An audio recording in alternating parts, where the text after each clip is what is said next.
I'm Brett Chase. I'm the environmental reporter for the Chicago Sun-Times. Good chunk of my stories are about environmental justice, and in case you're not familiar with that phrase, it's a reference to overburdened communities that have far too much pollution. They're disadvantaged communities, low income, largely communities of color. And that phrase stemmed from the activism of a Chicago legend named Hazel Johnson. In a minute, we're going to hear from Cheryl Johnson, who has continued Hazel's work.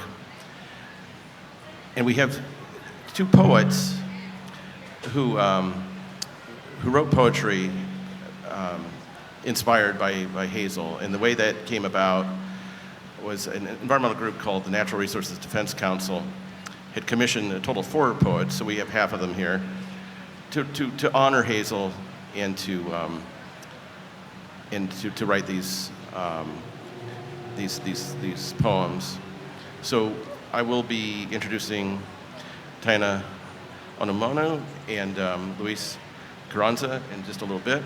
But first I want to read a little blurb that I wrote for the Sun-Times Chicagopedia book series about Hazel, and then I'm going to turn it over to Cheryl to elaborate. So Hazel Johnson's home in the Alcott Gardens public housing complex was surrounded by so much hazardous waste the area became known as the Toxic Donut. Her concern about the high rates of cancer among her neighbors, kids suffering from respiratory issues, and the horrendous smells around Alcott Gardens led her to fight for the civil rights of low-income and residents of color. In February of 1994, at Hazel's urging, Bill Clinton signed an executive order to address environmental justice. Before that, Johnson mentored a young community activist named Barack Obama. Known as the mother of environmental justice, Johnson died in 2011. Her organization, People for Community Recovery, is still going strong, and it's run by Cheryl. So Cheryl, I'm going to turn it over to you. I want you to tell us a little bit. You can sit, of course, but tell us a little bit more about your mom and growing up in this, around, I mean, you must be doing this for literally your whole life, in terms of the environmental justice activism. Yeah, sure. Thanks for inviting me this day. And I'm just can't wait to hear the poems that they have written on the behalf of the work of my mom. Yes, I currently still live in Alcott Gardens, and I've been out there for 60 years, so I'm not telling y'all my age, but I moved out there, my mom, when I was 1 year old. So my mother always been an active person in the community, sponsoring parties and field trips with youth in the community.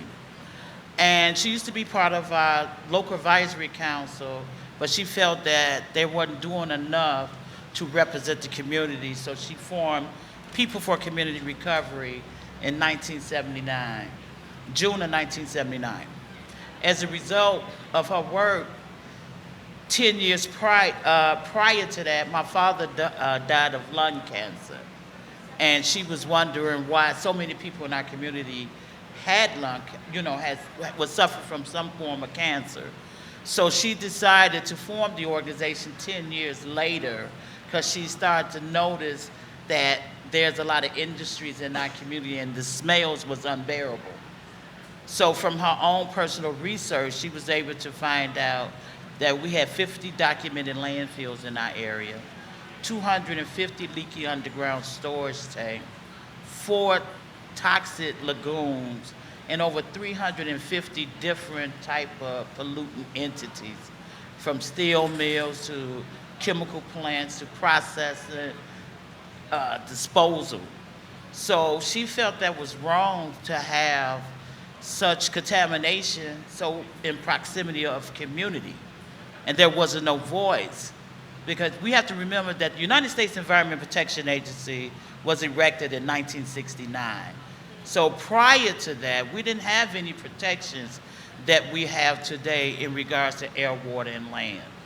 So during her activism in this, she ran upon a lot of deaf ears and people calling her ignorant. She don't know what she's talking about. they have to put it somewhere. I mean, I'm talking about my elected officials who also, chastise her for deciding to work on environmental issues, making the connection between public health related impacts and urban industrial pollution. Because we know out of all those 350 industries in our area, they position they smokestack to blow in the southwest corner of the city of Chicago, and that's where Allgale Gardens resides at. And it's not just Allgale Gardens, but it's a community of 7 communities called the Community Riverdale area of the city of Chicago. So she started investigating, she started talking to elected officials and regulatory agencies on how to better protect the community. And somehow some people got to hear her talk, and she was invited to go to DC and talk to other communities around the country about her personal experience in relation to environmental harms that is in my community. She coined our community the toxic donut because of these industries in our area. We're like in the center of the donut, and out the parameters is all these environmental hazards that we have in our community.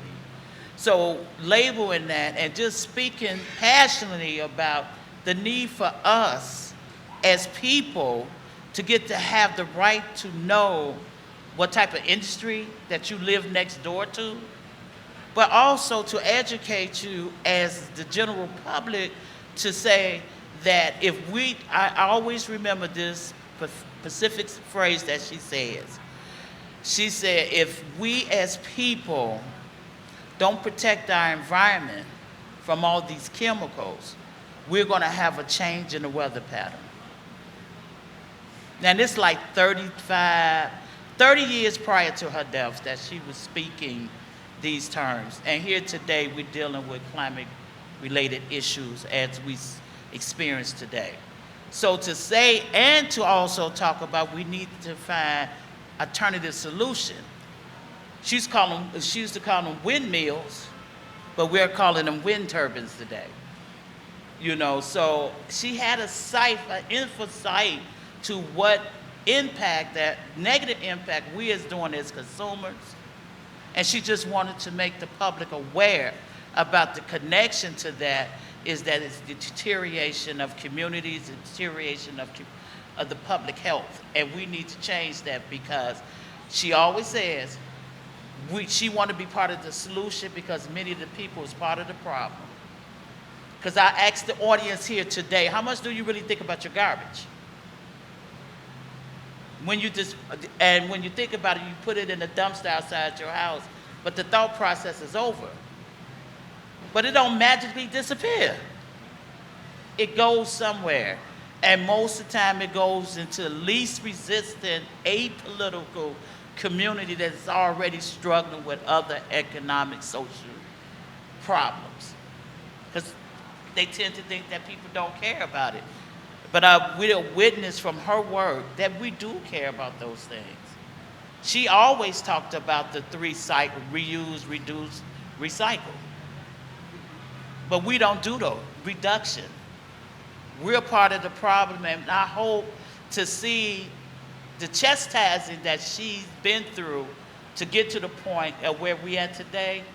She would be very appreciative because she only wants people to be aware, to get trained, and change it. That's the only way we can do that, is to come up with a better technology. Prior to 1969, we may not have the technologies and stuff that we can do to do remediation, to clean up our soil, to clean up our air, to clean up our water. We was talking about lead service lines 20-some years ago, but it's the public perceptions about people who live in public housing that we're just dependent on government. This is what we call affordable housing today. Because when the housing crashed in 2008, what saved this country from going through a tremendous impact is the renters. And thank God we had affordable housing like public housing to be able to sustain our economy during that tragic period. We still trying to bounce back in the housing. Then we had this pandemic. So when we're looking at what we're doing and what we are trying to do, and you have to understand that, you know, when you get into the environmental justice movement, it's about recycling how you feel like you used to feel negative about anything. Because we all play our role. We all have a responsibility. No, I'm not a 100% environmentalist, but I do have preservation about certain things that should happen. We shouldn't have the right to poison another community for a profit. We shouldn't do that. We should come up with better solutions. I feel guilty that we have a law here in the city of Chicago that said the waste that we generate has to go to somebody else's neighborhood. Well, that's not just in Chicago, that's all over the country. We should be able to manage our own waste stream because that's where most of our problems come from. And we as people have to work. What I love about the environmental justice movement, I have my perceptions about it because I've been doing this for 38 years. So I've been through the changes of it. And what I love about it has the ability to bring all people who are concerned about our air quality, our land, our health, our schools, our housing. We're trying to come together, get a real understanding on how we can learn from bad behaviors so we won't make those mistakes in the future. That's all we can do. That's all we can do right now as human beings. But what I love about it the most is to see the rainbow of this movement. It's not just a black thing. It's not just a white thing. It's not just a red. It's a brown. It's the ability of us to come together to see the commonality of how we're going to change this. Because, look, I'm 61 years old, so I'm telling y'all my age, right? But you young folks in here got to carry this ball because it's your future. And it's our responsibility to at least let you know and to make you aware about what the bad practice has happened so that you won't carry those practices in the future. So that's all we do. My mother had the ability to reach people's hearts and soul and say, let's find the commonality in us to achieve environmental justice for all. And she cared about the animals too. I'm an animal lover. I've been having a dog ever since I was 6 years old, and I got 2 little ruts at home. I got a 12-year-old fish named Blackie, and I got 2 goldfish that I call Little Goldie and Big Goldie. I've been having them for 7 years. So, you know, I'm just saying it's just that beauty of our environment and our ecology that we need to be more respectful.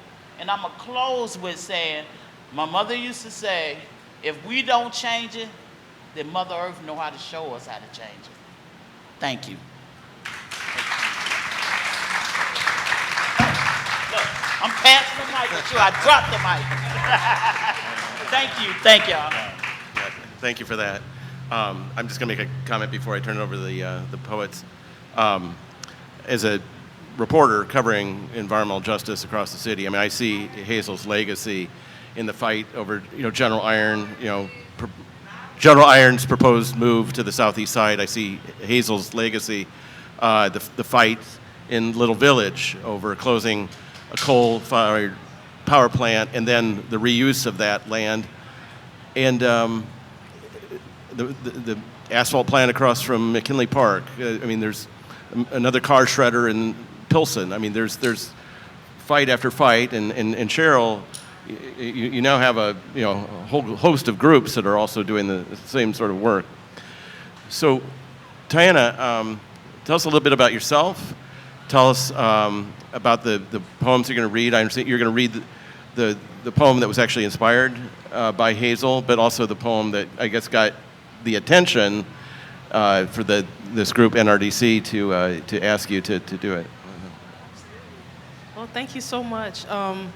Thank you for having me today as well. It's such an honor to be here, sitting beside Cheryl Johnson. And Brett, thank you for inviting me.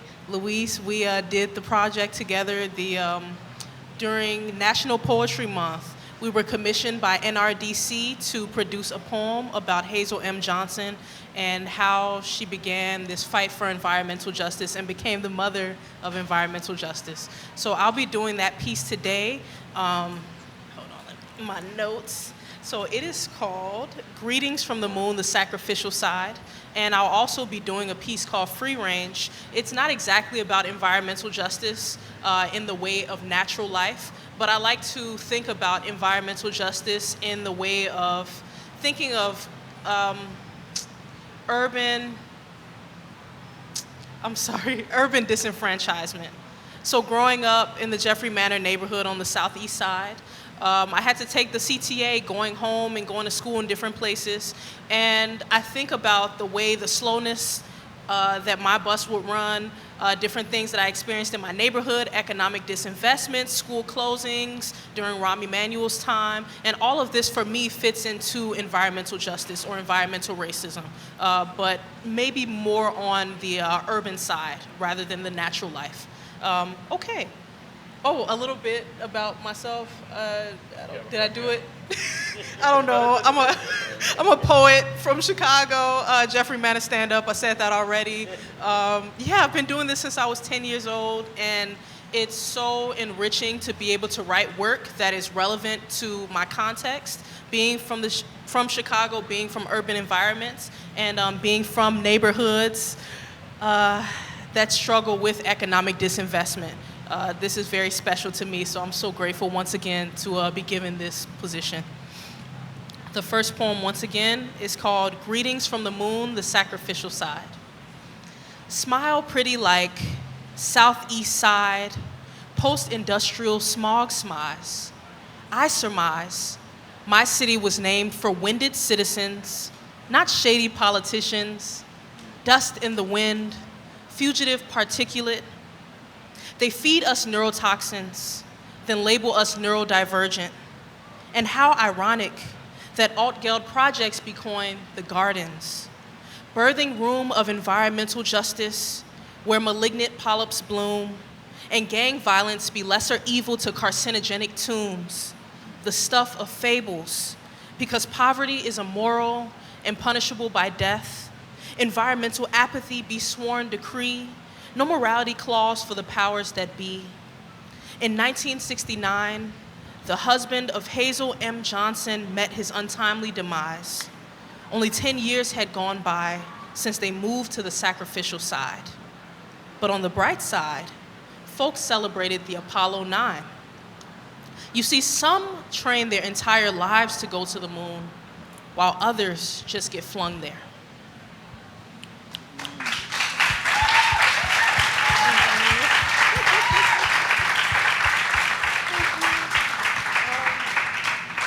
And you know, one of my favorite parts about being commissioned a poem to write for an organization or for a person or whatever, you know, the situation is, I get the opportunity to become a researcher.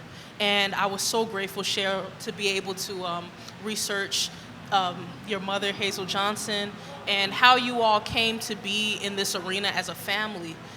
Growing up, and I saw in the article by NRDC that you all moved from Louisiana in the Cancer Alley.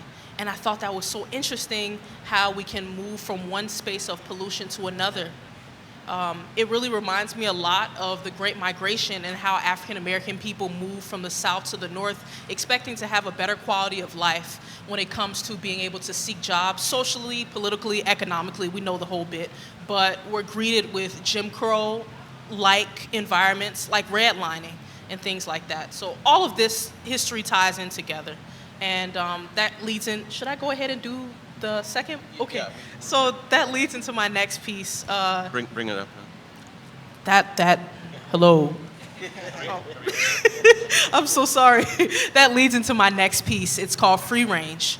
And Free Range is a piece that I wrote in 2018 to discuss the CTA, once again, economic disenfranchisement throughout the city. I already gave y'all my talk. My Chicago be grid mapped.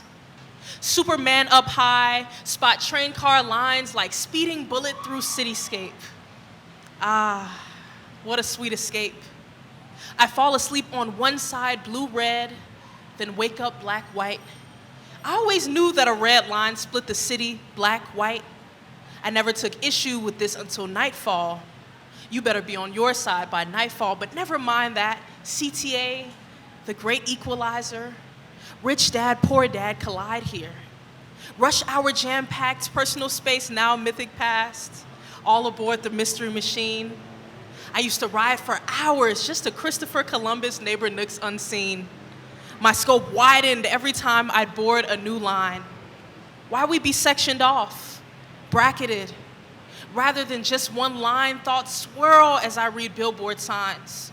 They talking about building a new Chicago, but I ain't seen nothing new on my side. CTA reek of hope and despair, cloaked in stale loose cigarettes, smoke, and school children's candy wrappers. This be Chicago feature, Chicago future. Joy ride on buses, joy still be here, love still be here.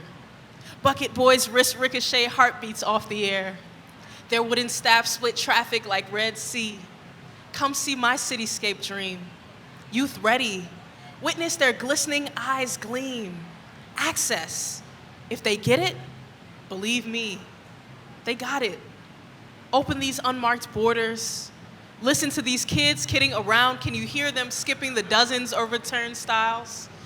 We fashion them complacent, but they be curious, want to see what's on the other side.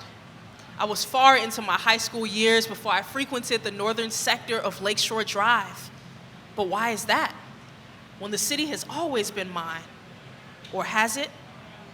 Why those from suburbs arrive downtown faster than us from Southside? This be my city, plain, my city plan. Before I take flight, I sit perched on this land. Chicago, there's still time to do right by me. Since before the Great Migration, legends of the fall have been yearning to be free. Don't trap us, don't clip our wings, just to stealthily set up shop where we be quarantined. Gentrification is real, we're losing ground. Red line from 95th be expanding, but you displace us now. Then you place your station right inside our station. We be over-policed like long lines marching towards the county. We're counting on this system collapsing and beginning anew. Empathize with us.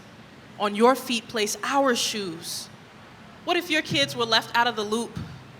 We deserve more than a day at the Taste or Lollapalooza. We are not this city's disposable income, this city's scapegoat. We only wish to roam.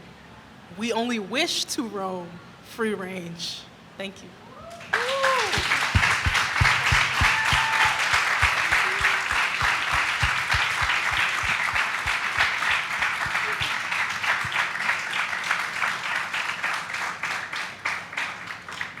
It was great, thank you. So, for the past 5 years, I've been writing about Little Village. This fight in Little Village has been going on for many years. Community members fought for, I think, a dozen years to get a coal-fired power plant that was right in the neighborhood, and the second one that was in Pilsen shut down. And it wasn't until 2012, with the help of some political influence by the Manuel administration, that both of those plants were shut down. And the first one to be developed was the Crawford plant. And one thing that the Manuel administration had promised the community was that the community members would have a say as to what was going to replace that toxic, polluting plant. And guess what? They didn't have a say. There was a backroom deal done. A million square foot warehouse, which is now bringing in hundreds of diesel trucks a day for Target, is in its place, and this fight continues. So I'm thrilled that one of our poets today is a Little Village resident himself, and I believe both of your poems you're going to read today are about Little Village. So, Luis, first, tell us a little bit about yourself and what inspired your poems, and give a shout out to Little Village, please. Awesome. Hey, y'all. How are you guys doing today? Awesome. Can you guys give yourselves a round of applause? You guys look so lovely today. You guys made it out here, so thank you guys for coming out here today. So yeah, like Brett said, my name is Luis Carranza. I am from the Little Village community myself, and the reason that I got contacted by NRDC to write a poem about Little Village is because all my poems are about Little Village, and the reason why I think that all my poems, or the reason that I write all my poems regarding Little Village is because I think that Little Village is the greatest neighborhood in Chicago, and if you don't agree, we could, talk about it later on. But I legitimately think that Little Village is one of the greatest communities in the whole city, and we have a lot to offer. So give it up for them, y'all. Give it up for Little Village. Yeah. So the poems that I have for you today, the first one is called Viva la Resistencia, and some of my poems have English and Spanish on them. If you don't know Spanish, then I guess you're out of luck. No, I'm just playing. You can look it up later on and figure out what I'm saying, or just come after the show and I'll explain to you. Cool. Viva la Resistencia. La Villita deserves to breathe fresh air free from Hilco's giant dust clouds amid a respiratory pandemic. A barrio built on broken promises by the city of Chicago, which watches community go up into smokestacks in exchange for stacks of sky blue $100 bills. The hood has become a target community for the wealthy, dumping their waste and offering a couple of jobs to point their fingers the other way. To this day, the old Crawford coal plant haunts our Little Village neighborhood, redeveloped on 35th and Pulaski with a new colossal blood red sign that reads, Target, reminding its residents that disparity still exists. La Villita, siempre con su gente tirando pa' adelante, con sus calles coloridas y vibrantes llenas de vida, la voz del barrio nunca se da por vencida. The battle to breathe continues on the south and west sides of Chicago. Chicagoans ready to fight for our freedoms, to demand equity from segregation, to demand community and always push forward, preventing neighborhoods from becoming footnotes on Lightfoot's political agenda. May organizations and community organizers live forever.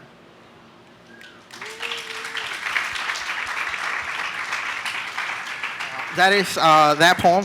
I hope that you guys enjoy it. And I have one more, which I'm going to read to you guys today, and I hope that you guys enjoy it as much as the first one. And if you don't, then that's okay too. No, but for real, give it up for the Chicago Sun-Times for putting this together, and give it up for all the speakers, and really give it up for everyone who made this festival possible, because we've been in our houses for a very long time, and it feels nice to be around people again. So I'm super excited to be here, y'all. I'm really grateful for all you. So here you go. This is the second piece. La Villita es familia. La Villita es familia, todo corazón, breathing resistance, LVLHS construction, legacy left after 19 days of hunger striking. Barrio becoming buzzing battleground built for eloteros posted in every corner. Mis calles cantando cumbias, El Sopiña style cruising down 26th Street. Its work tastes like Lorena's tamales, looks like Valdemar's haircuts, smell like Ixalco pupusas. Its stories told in skulls and colorful murals wrapped in royalty and playboys. Its code switching between blocks when watching white folks 5-0 or in between. The best summers are here in Mexico of the Midwest, and you are all bienvenidos. La Villita is forever claiming it and feeling it engraved in your soul. It's love at first sight. It's standing tall. It's mi gente believing and creating the most beautiful things like azúcar ice cream, ready for first dates and heartbreak.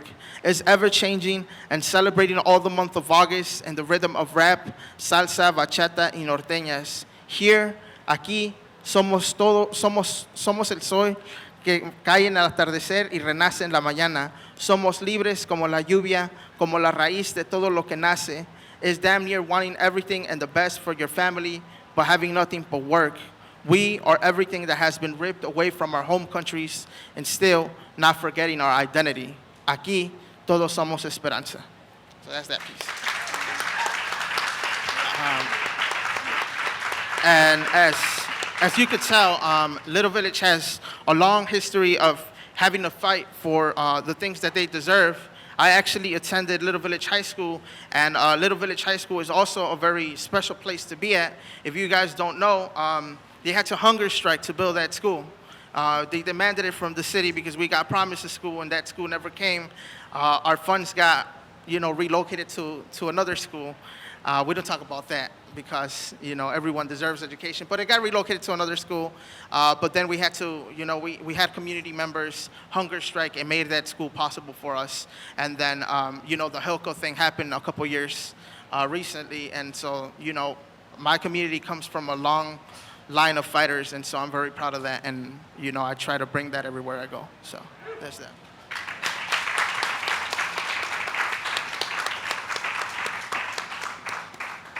Yeah, and I might just mention that, to this day, Little Village and Southeast Side, Far South Side, some of the worst air quality in the state, and it's not getting better, unfortunately. Let me ask you guys, did either one of you know about Hazel Johnson before? Were you familiar with the concept of environmental justice, and what did this, this experience do for you, and how do you think it might, affect your, your work going forward? No, I was not familiar with Hazel Johnson before being assigned this project at all. I was born and raised on the Southeast Side, so I had this intuitive knowing that something was wrong. There's this smell when you're on, what street is that? I'm sorry, Torrance. Oh my God. Okay, so y'all know. So you're on Torrance. Hey, Felicia. Okay, sorry. You're on Torrance and you're riding down, and from anywhere from 95th all the way to like 106, and then you're going down and down. It smells horrible. And I just always, I'm sorry? It still does, exactly, even with all this work. But as a child, I knew that. And I just knew automatically when you get to this place, you hold your breath. And just to know that I'm sitting alongside those people who are responsible for improving that environment, it's just amazing. It's a blessing. Everything kind of goes in a circle. So it's not just, I didn't know about the legacy of Hazel Johnson before this, but just being from the environment, once again, I'm grateful to have that knowing and that understanding, because now I appreciate that it has improved since I was a child. It's not completely gone, but it has improved significantly. Great, yeah. I also did not know about Hazel Johnson and her work prior of me doing this project, but I like what you mentioned, right? So I think that when we write poems, we become researchers and we learn new things, and so through that I was able to learn about her work, and so it's really, really inspiring. And also I like to think about, it's also not our fault when we don't get to know about, other people. And the reason why is just because the city makes a really great job to keep us apart, right? To not be unified. And so I think that they do a really great job segregating. Why does it have to be Little Village, right? Why does it have to be Little Italy? Why does it have to be little, And so I think that, the city does a great job doing that. And so, poems and reading gives me the opportunity to learn of other people's work, and so that's how I learned about Hazel Johnson. Yeah, I think things like this are really cool. It's like, and Cheryl, you were telling me the other day that this is the first time your mother was honored with some sort of art. Like you mentioned, there was actually an opera written about her. Is that right? Or Oh yeah. Actually, there was an opera group here in Chicago. For the life, because you're bringing it up and I'm not good at memory. But they created an opera, and the story is telling about the struggle of my mother coming about with environmental justice. So it's very interesting. Oh, I can't think of the name. And when I leave here, I could tell you who did it. But it was really profound, because it really documented through words and opera that what as I was speaking earlier, how we're got to make a difference in our communities. We the only one that can really make it better. And we have to stand up to elected officials and regulatory agencies to make them do what is right. Because if that would be to our disadvantage to our quality of life as human beings in this country. So it was real interesting. But to tell you that when we was organizing around the industrial pollution in our area, I think it was over like 200 million some pounds that was emitted collectively from all the industry. I think the reduction of the air pollutions in the area is down to the 100,000, and that's too much. But so yeah, so you see a significant change, but the smell is still there.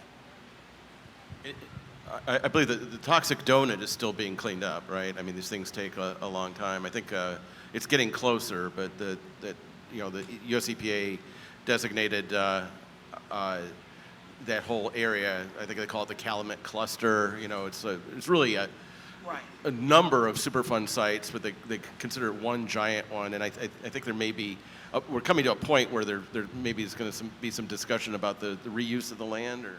Yeah, but see, what we have to understand about when you talk about Superfund site, Chicago is really ineligible for any federal funding for Superfund funding, because one of the major criteria in getting on the national priority list is the fact that your source of drinking water must be contaminated.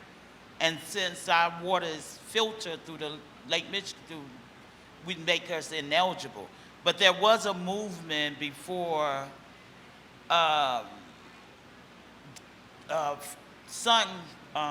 what's their name, Bush took over, the reauthorization of Superfund, where it's supposed to be inclusive of what you talk about, cluster sites.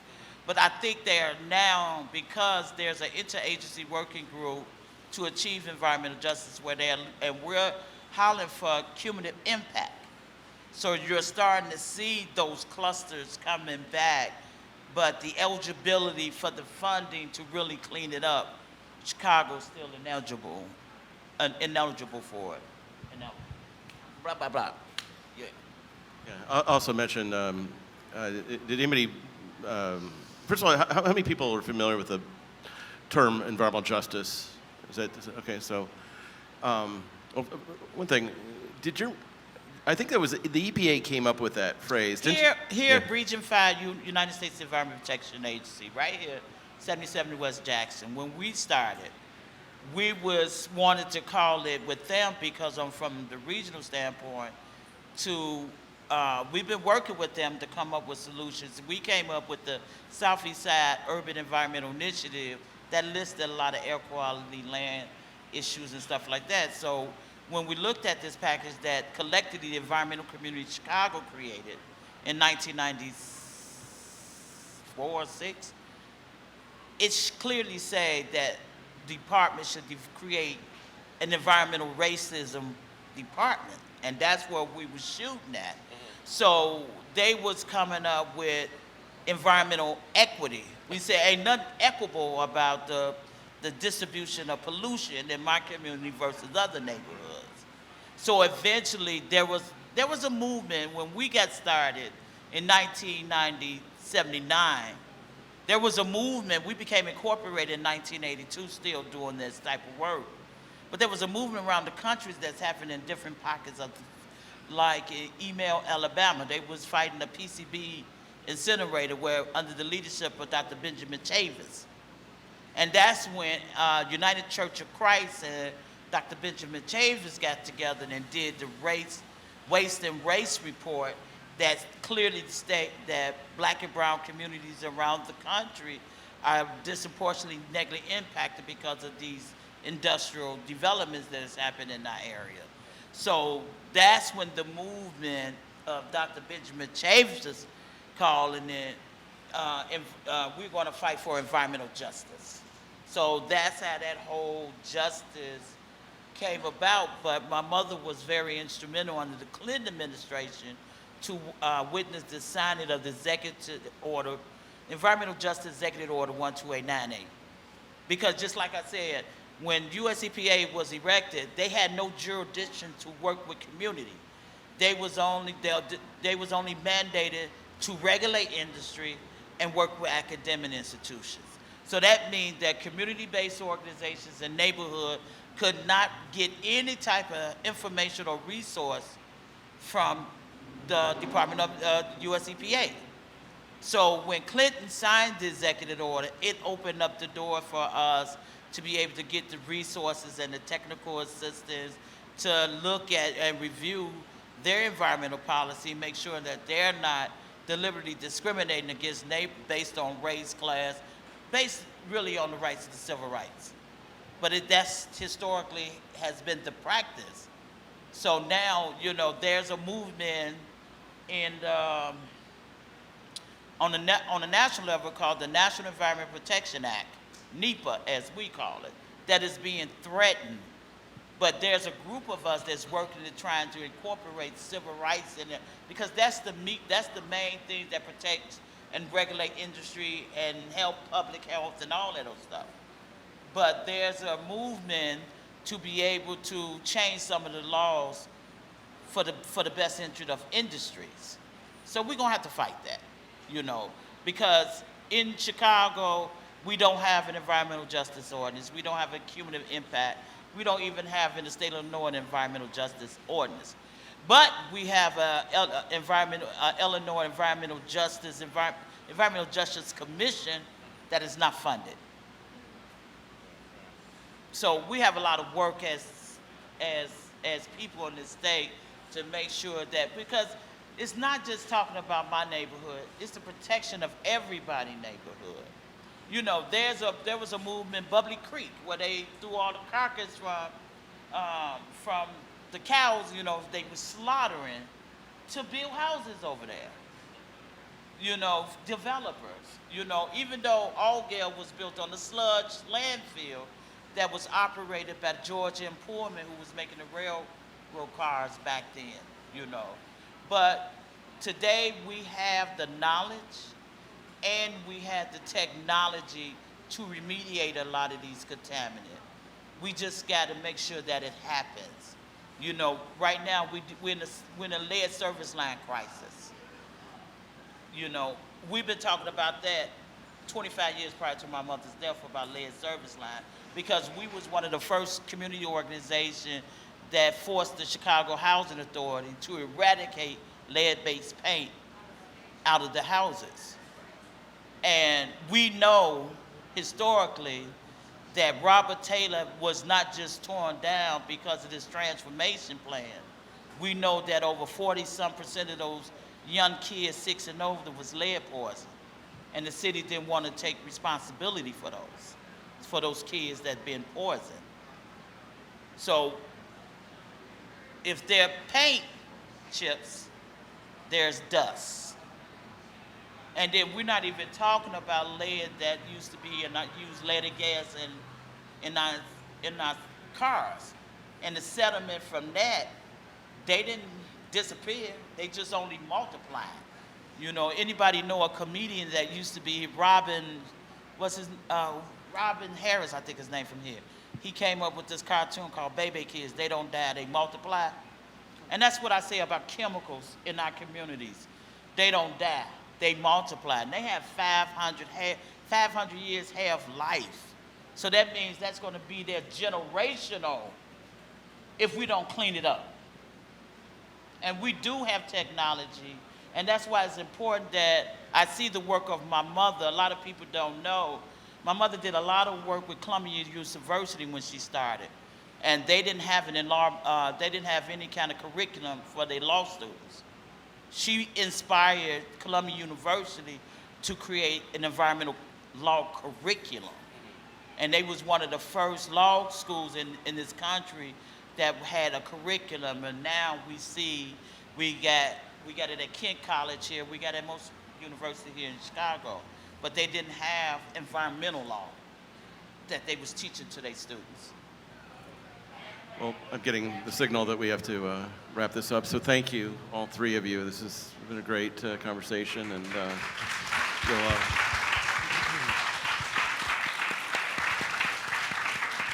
Cheryl, I'll continue talking to you for my Stories for Sun Times, and I hope you all will read us. So thanks again. Thank you for inviting me.